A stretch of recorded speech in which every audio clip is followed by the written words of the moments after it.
So I did a thing again.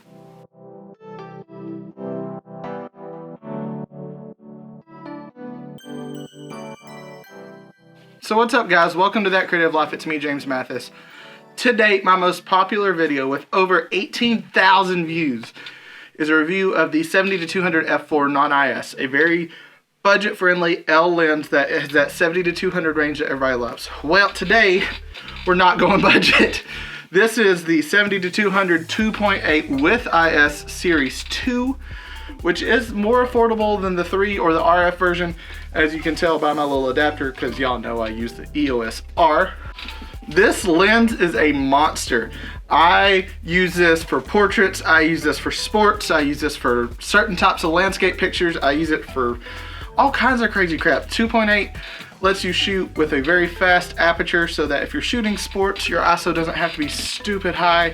It's really like the lens that you need if you're going to be a professional photographer.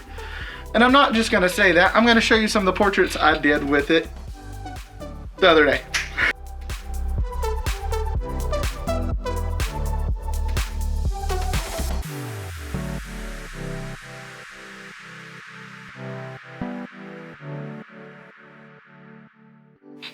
As you can see, you can get some nice separation from the background. You can still get full body shots and blow out the background. This thing is amazing for photos.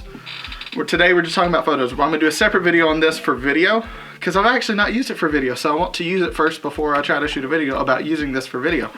But when I do, it's gonna be awesome, because I have a feeling this will be my B-roll lens once I really start getting back to making YouTube videos regularly. Been having some stuff going with the tire on my car and then getting back to work. I've got to get back into the swing of things. So, but do you need a 70-200 2.8?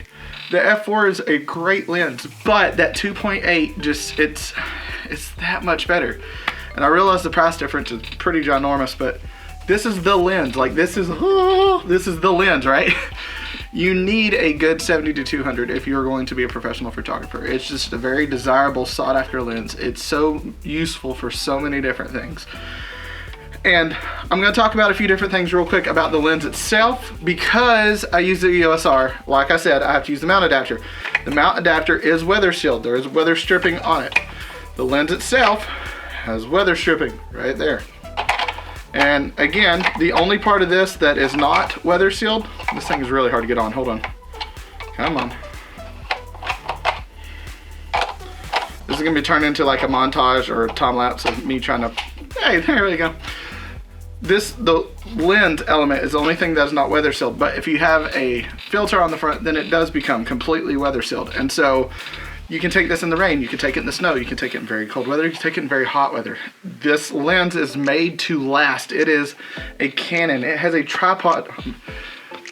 It is a Canon, but I meant like it's a Canon. It has the tripod mount because this lens is freaking heavy. That is one big downside. It is as heavy as crap.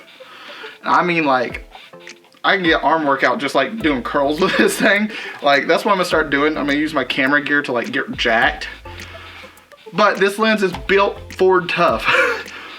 Ford's not a sponsor. I wish. Send me a Raptor, Ford. But this thing is built like a tank. It is built to last. It is built to be used for years and years and years. And so yeah, it's expensive, but it's going to stick around with you long after your camera body dies. And that's the thing about lenses is work. We have this big saying, we say it all the time.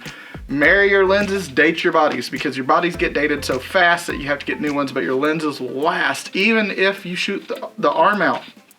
That adapter, this lens works just as well on the EOS R as it does on the 6D Mark II. There's no point in stressing about it. It is killer. It's got the ability to limit the focus distance. So if you're shooting further things away, it doesn't have to go through the entire focal range in order to lock onto focus. It has autofocus, manual focus, blah, duh. It has a stabilizer. Right now it's actually turned off, which I wonder how long that's been off. So it has a stabilizer, and you have two different modes of stabilization. One is for little micro jitters when you're holding it. One's made for more panning, which is number 2. I did not know that. When I got the lens, something I had to research. So there you go. Merry Christmas. There's a little piece of information for you. But this thing is a monster. If you don't have one, get one. If you've never used one, rent one. Do what you need to do. get it. I got an aftermarket lens hood. The lens hood's great, I love it. Look at the glass element on that thing, like holy crap. And you can, yeah, it's pretty crazy. It's a huge piece of glass. It works, it works, it works. It doesn't matter what you're doing. If you're a photographer, get one of these. If you're a videographer, I would probably still recommend it because I have a feeling it's gonna be a killer B-roll lens. Or if you're shooting videos of sports, there you go. Hope this video helped you. I was excited to make this since the other 70-200 is still my most popular video. I love you guys. I hope you have an awesome day. I hope that you capture some amazing photos, shoot some amazing video. And don't forget to comment your stuff down below. I would love to see it. Let the other people in the community see it. Let's build this thing up together. Let's not just make it the Jimmy show because nobody wants to see that, trust me. But let's build this community. Let's talk, let's share our work, and let's see what we can do. I love you guys. Don't forget to live that creative life. I'll see you next time. Bye. Whoop.